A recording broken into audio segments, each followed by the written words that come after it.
Number 1. What is Eloquent ORM in Laravel and how does it simplify database interactions?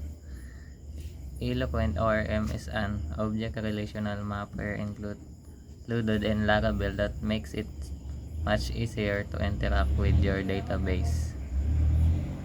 It lets you work with your database tables as they were objects, which simplifies tasks like retrieving, inserting, updating, and deleting records. Instead of writing raw SQL queries, you can use PHP methods that are more intuitive and readable. Number 2. How Laravel handles HTTP requests and defined routes.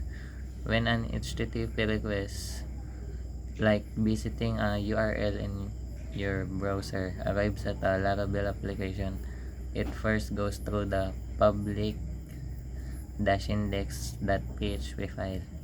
This file loads the rest of the framework and acts as a central entry point. From there, the request is directed to the routing system. Routes are defined in files within the routes directory.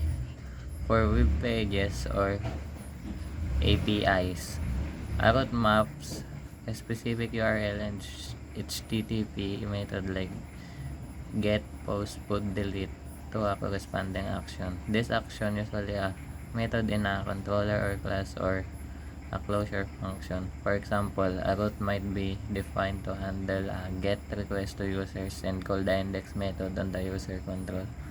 This process of matching a request to a defined route is how Laravel determines which code to execute for a given URL. Number 3.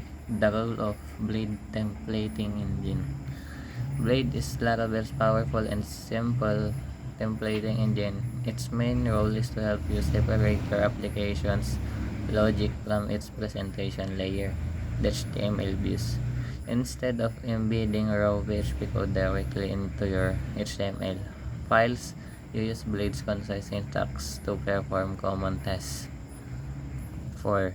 Laravel security features. Laravel is built with security in mind and includes several features to protect your applications.